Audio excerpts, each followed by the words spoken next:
Bienvenidos a todos. Hoy exploramos la Inquisición Católica, una institución que marcó la historia con miedo y poder. Más que calabozos y tortura, fue una herramienta de control usada por Iglesia y Estado. La Inquisición reflejaba una sociedad aterrorizada por el caos, donde la fe lo era todo. Vamos a descubrir la compleja y oscura verdad detrás de este capítulo de nuestro pasado.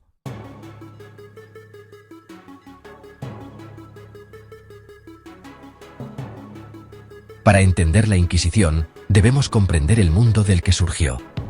En la Europa medieval, la Iglesia Católica era la institución más poderosa, uniendo a la sociedad y controlando cada aspecto de la vida. La herejía era vista como una amenaza existencial, un acto de traición contra Dios y la sociedad. Para erradicarla, la Iglesia creó la Inquisición, un cuerpo centralizado de inquisidores con autoridad papal. Su misión oficial era salvar almas, creyendo que los herejes eran ovejas perdidas que debían regresar al rebaño.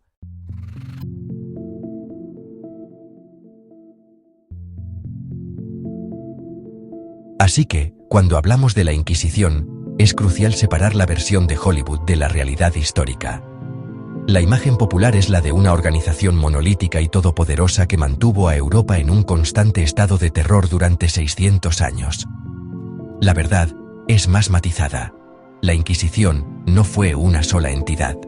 La Inquisición medieval fue muy diferente de la posterior Inquisición española, que a su vez era diferente de la Inquisición romana o portuguesa. Cada una tenía sus propios procedimientos, sus propios objetivos y su propio nivel de intensidad. Su poder fluctuaba dependiendo del clima político y del apoyo que recibían de los gobernantes locales. La Inquisición española, establecida en 1478, es, con mucho, la más famosa, o mejor dicho, infame. Era una bestia única, porque estaba más controlada por la corona española que por el Papa. Sus objetivos principales eran los conversos, judíos que se habían convertido al cristianismo, pero de quienes se sospechaba que practicaban secretamente su antigua fe. Más tarde, persiguió a los moriscos, es decir, a los conversos musulmanes, y luego a los protestantes. La Inquisición española se convirtió en una poderosa herramienta para forjar una identidad española unificada y puramente católica, a menudo por medios brutales. El uso de espectáculos públicos, los autos de fe, fue diseñado para crear una cultura de miedo y conformidad. Sin embargo, también es importante desafiar la leyenda negra, un término para la propaganda antiespañola, difundida por sus rivales protestantes, como Inglaterra y los Países Bajos. Esta propaganda a menudo exageraba la crueldad y el número de víctimas de la Inquisición española para hacer que España pareciera bárbara. Si bien la Inquisición fue innegablemente brutal, algunos historiadores argumentan que estadísticamente era más probable ser ejecutado por brujería en Alemania o Francia, por tribunales seculares, que ser ejecutado por herejía, por la Inquisición española. Esto no excusa sus acciones, por supuesto, pero las sitúa en el sombrío contexto de una era muy brutal. Nuestro objetivo en esta exploración no es defender la Inquisición ni simplemente condenarla. Es comprenderla. Analizaremos sus métodos, sus juicios y sus víctimas. Examinaremos la lógica, por retorcida que sea, que sustentó sus acciones. Al observar los registros reales, los procedimientos reales y las historias reales, podemos acercarnos a la verdad. Una verdad que a menudo es más compleja y más interesante que los simples mitos. Esta institución representa un momento crítico en la historia de la religión, el derecho y los derechos humanos, y su legado es un crudo recordatorio de los peligros del poder sin control y la intolerancia religiosa.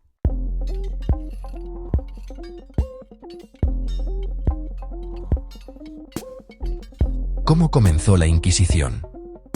No surgió de la nada. En la Alta Edad Media, el poder y la riqueza de la Iglesia generaron corrupción y descontento. Movimientos como los valdenses y los cátaros desafiaron la autoridad católica, traduciendo la Biblia y rechazando el control clerical. Su mensaje atrajo a muchos, y la tolerancia local preocupó al papado. Así, el escenario quedó listo para una respuesta brutal.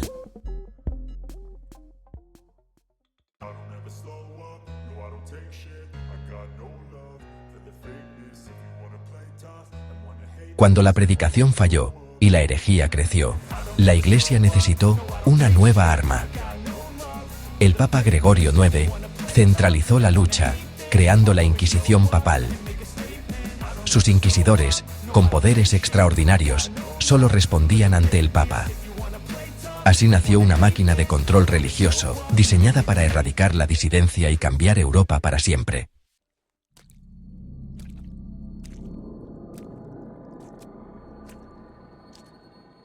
Entonces, ¿quiénes eran estos hombres a quienes se les confió un poder tan inmenso y, honestamente, aterrador?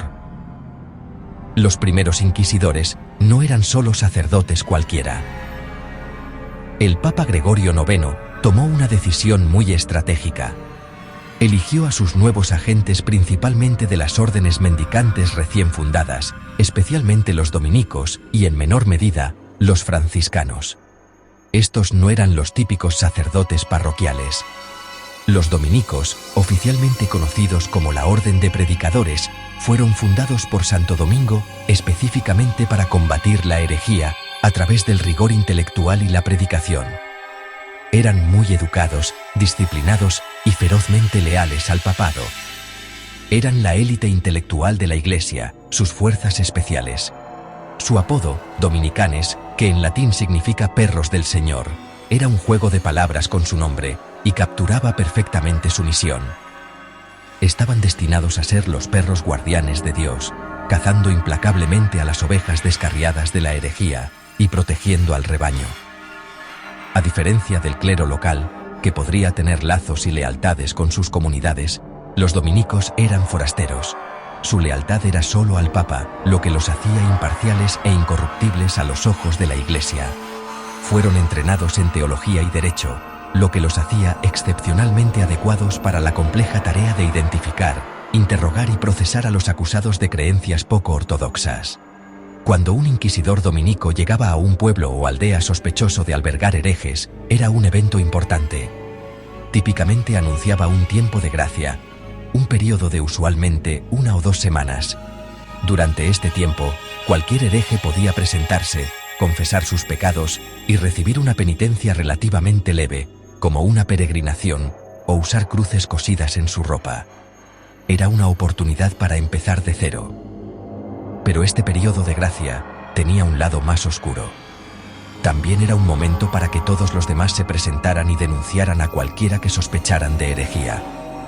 La oficina del inquisidor se inundaría de acusaciones, impulsadas por la piedad genuina, rencores personales, miedo o incluso la esperanza de recompensa.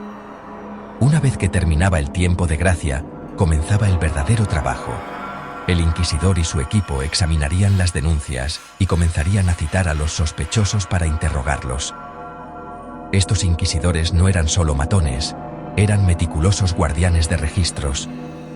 Operaban con una eficiencia burocrática escalofriante, documentando cada testimonio, cada confesión y cada sentencia. Seguían manuales detallados que establecían los procedimientos adecuados para el interrogatorio, incluyendo cómo hacer preguntas capciosas, cómo detectar el engaño y, si era necesario, cómo aplicar presión para extraer una confesión.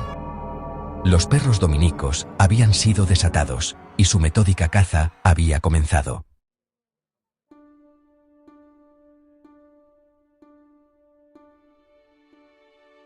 Antes de la Inquisición, la Iglesia lanzó la Cruzada Albigense en 1209, una guerra santa en suelo europeo contra los cátaros. Durante 20 años, cruzados devastaron Languedoc, masacrando ciudades como Béziers. Miles murieron. La cultura local fue casi destruida, pero la fe cátara sobrevivió en la clandestinidad. Tras la cruzada, la Inquisición llegó para erradicar la herejía con métodos más sutiles y sistemáticos.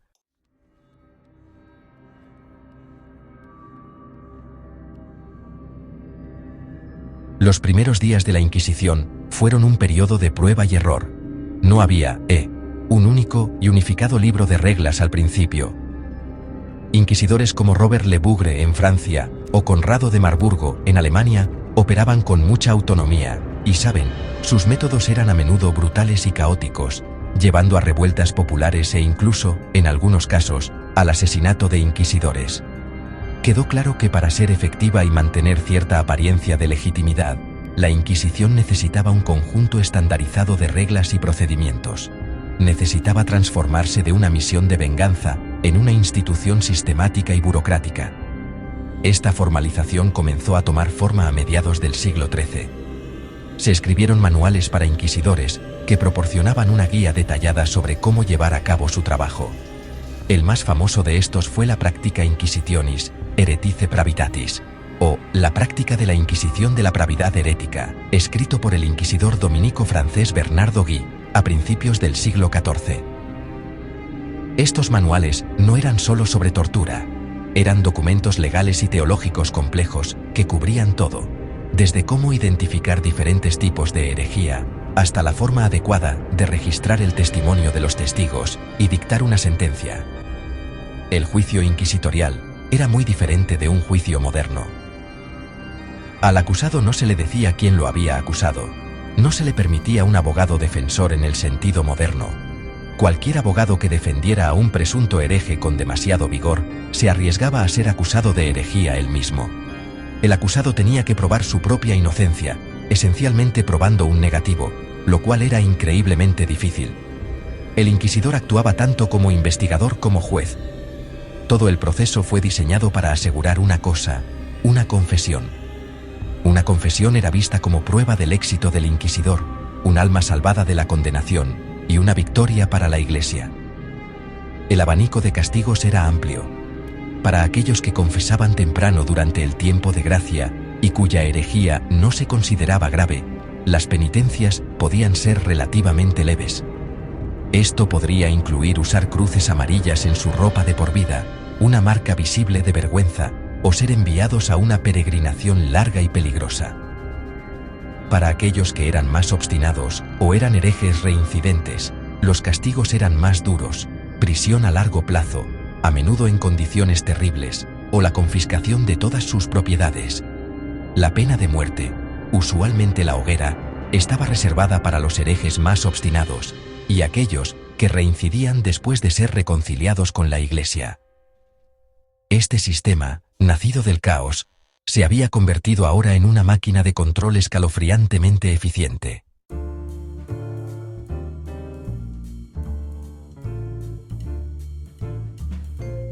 La Inquisición era mucho más que unos monjes enfadados. Era una organización jerárquica, con el Papa y la Suprema en la cima, y tribunales regionales en todo el país. Cada tribunal tenía inquisidores, personal y una red de asociados laicos, todos bajo un sistema meticuloso y centralizado. El poder de la Inquisición era inmenso, podía exigir cooperación de todos, incluso nobles y reyes. Financiada por bienes confiscados, era una máquina eficiente diseñada para controlar pensamientos y almas.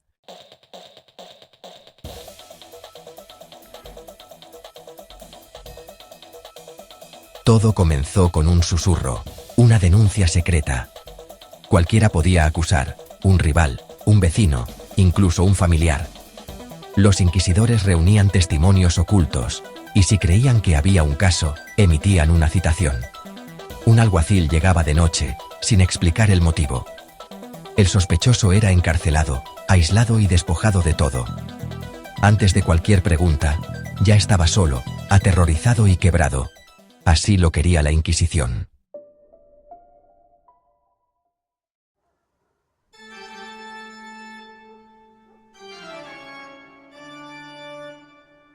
En los juicios de la Inquisición, el acusado no tenía defensa real.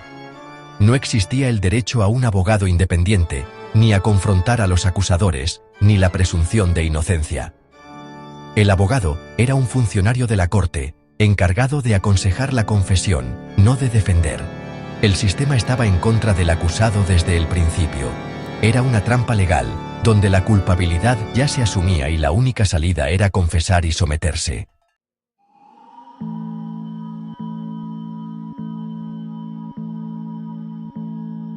El auto de fe, o acto de fe, era una gran ceremonia pública de la Inquisición. No era simplemente quemar a alguien en la hoguera, sino un espectáculo cuidadosamente orquestado, procesiones solemnes, sentencias leídas en voz alta y humillación pública. Todos, desde el rey hasta el campesino, debían presenciar el triunfo de la fe sobre la herejía. Era la máxima expresión del poder de la Inquisición.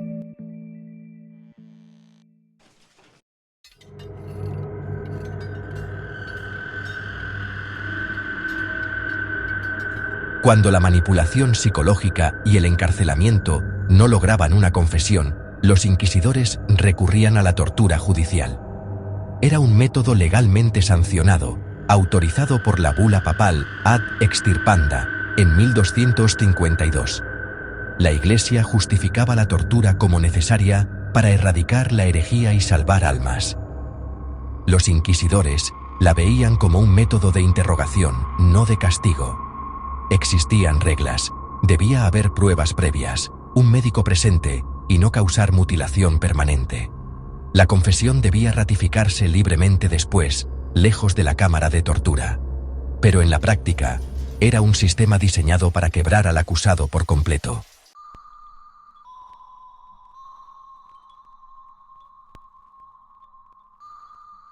Entremos en la cámara de tortura, símbolo del lado más oscuro de la Inquisición. La atmósfera era intimidante. Una sala subterránea, tenuemente iluminada, con instrumentos de dolor a la vista.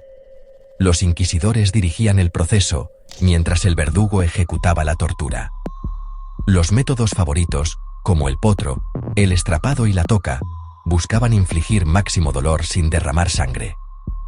Ahora, veamos estos métodos principales.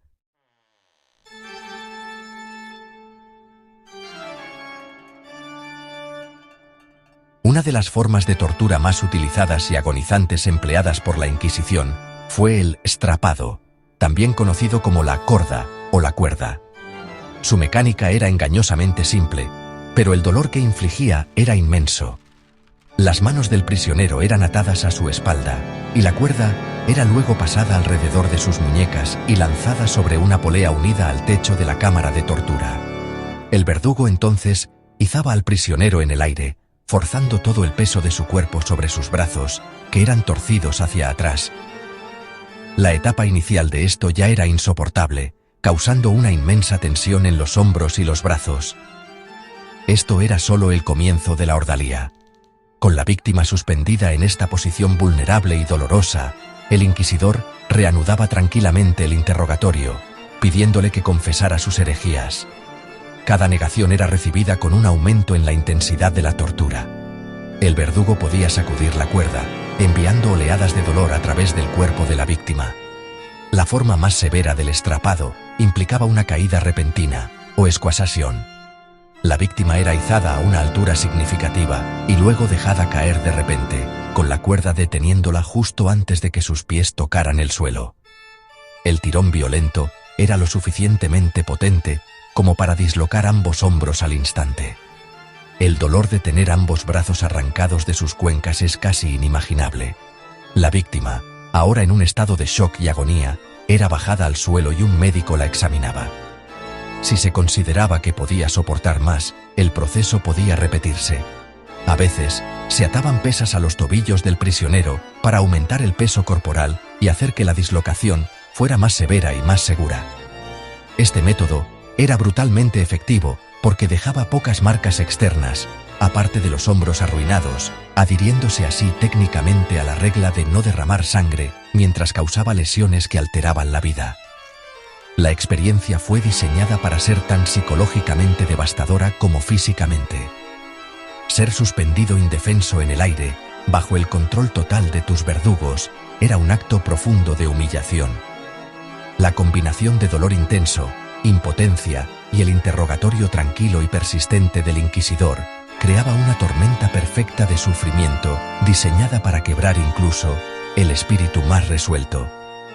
Muchas víctimas que soportaron el estrapado confesaban cualquier cosa solo para que se detuviera, sus cuerpos rotos y sus mentes abrumadas por la pura brutalidad de la experiencia.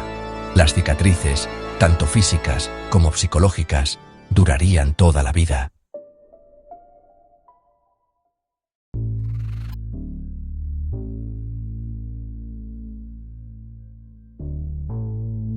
La crueldad de la Inquisición no terminaba en la cámara de tortura, perseguía a las víctimas de por vida. Incluso después de la confesión, el condenado llevaba el San Benito, una insignia pública de vergüenza. Las familias también sufrían. Los descendientes de herejes eran excluidos de la vida pública, sus nombres manchados para siempre. Esto creó generaciones de marginados, una muerte social peor que la ejecución. Los sobrevivientes padecían dolor crónico, pesadillas y una profunda desconfianza, a menudo traicionados por amigos o familiares. Las comunidades se fracturaron bajo la sospecha, sofocando la innovación y el debate. Mientras Europa florecía, la obsesión de España por la pureza generó miedo y estancamiento intelectual. El verdadero legado de la Inquisición no fueron solo cuerpos rotos, sino una cultura de silencio y temor.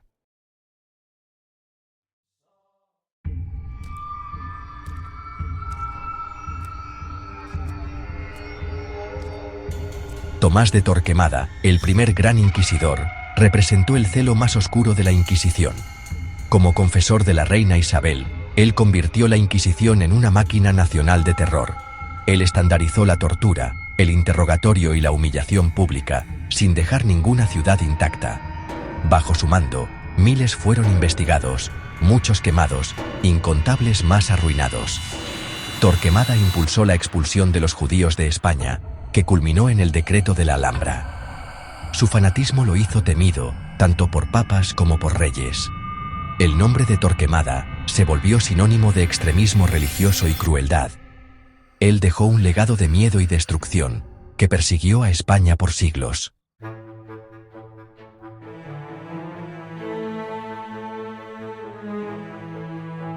El alcance de la Inquisición se extendió a la ciencia. El caso más famoso fue el juicio de Galileo. Galileo, un católico devoto, defendió el heliocentrismo, desafiando la doctrina de la Iglesia. La Inquisición romana prohibió la teoría, pero los escritos de Galileo reavivaron la controversia. Convocado a Roma, enfrentó amenazas de tortura y fue obligado a retractarse públicamente. La leyenda dice que murmuró, y sin embargo se mueve, desafiando a la Iglesia en espíritu. Galileo pasó sus últimos años bajo arresto domiciliario, un símbolo de la ciencia suprimida por el dogma. Su juicio se convirtió en una historia de advertencia sobre el miedo institucional que sofoca el descubrimiento. La guerra de la Inquisición contra las ideas dejó una marca oscura en la historia del conocimiento.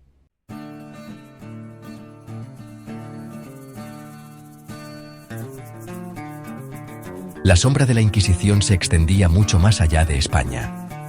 La Inquisición romana persiguió a los protestantes y censuró libros, incluso llevando a juicio a Galileo.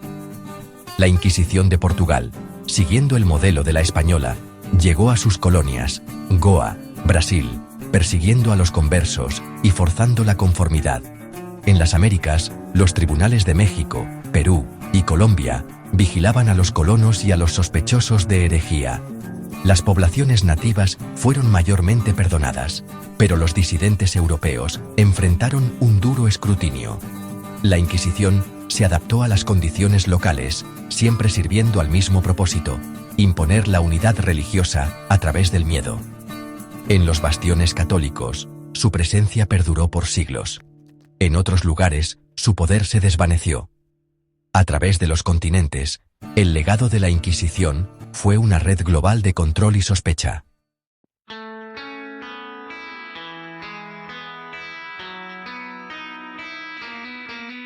El largo y oscuro reinado de la Inquisición terminó lentamente, desvaneciéndose con el surgimiento de nuevas ideas y el avance de la Ilustración. Sus fuegos se apagaron, no con una explosión, sino con el suave susurro de la razón y la tolerancia. La Inquisición española fue oficialmente disuelta en 1834, dejando un legado oscuro y complejo. Es una advertencia sobre los peligros de la intolerancia y la fusión del poder absoluto con la certeza religiosa. Gracias por ver, y te veré en el próximo proyecto. Cuídate.